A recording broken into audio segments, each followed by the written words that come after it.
സിഹ്ർ, അതിന് മരുന്ന് പറയുന്നിടത്ത് ഫാത്തിഹ സൂറത്ത് ഓതിയിട്ട്, അപ്പോൾ അതിന് ബേസ് കൊടുക്കുന്നുണ്ട്. നബിൻ്റെ കാലത്ത് ഒരു കൂട്ടം സഹാബിമാർ പോകുന്ന സമയത്ത് ഒരാളെ പാമ്പ് പിടിക്കുന്നു, വിഷം കയറുന്നു, തേളോ പാമ്പ് എന്തോ പിടിക്കുന്നു, വിഷം കയറുന്നു. ദെൻ ആ പാമ്പ് കയറി വിഷം കത്തി ആ മനുഷ്യൻ ഒരു കബീലയിലെ ആളാണ്, സഹാബത്തിനല്ല.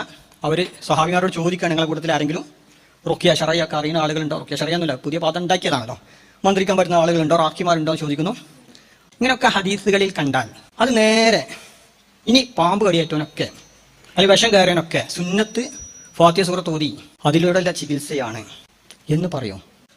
ഇപ്പൊ ഇനിയിപ്പോ അദ്ദേഹത്തിന് സംശയം സിഹർ അങ്ങനെ ബാധിച്ചു, ഇനിയിപ്പോ ചികിത്സ എന്താ ചെയ്യാന്നുള്ളതാണ്. അപ്പൊ ബാധിക്കുന്ന വിശ്വസിച്ചാൽ മുസ്ലിക്കാണ് ആദ്യം പറഞ്ഞു വാദം, നിങ്ങൾ അവിടുന്ന് പോയി. ഹക്കീകത്തില്ലെങ്കിൽ പിന്നെ ചികിത്സ വേണ്ടല്ലോ. ഹക്കീകത്തും ഇല്ല, തഹ്സീറും ഇല്ല, യാതൊന്നും ഉണ്ടാകാൻ പറ്റില്ല എന്നാണ്. പിന്നെ ഇപ്പം എന്താ ചികിത്സ എന്ന് നമ്മൾ പോയിട്ട് പറയാം, എനിക്ക് സിഹർ ബാധിച്ച് പറയാൻ പറ്റുമോ? അപ്പൊ നിങ്ങളുടെ വിശ്വാസപ്രകാരം ഇപ്പോൾ ഏതാണ്ട് ഇങ്ങനെ കോലം മാറി വരുന്നുണ്ട്.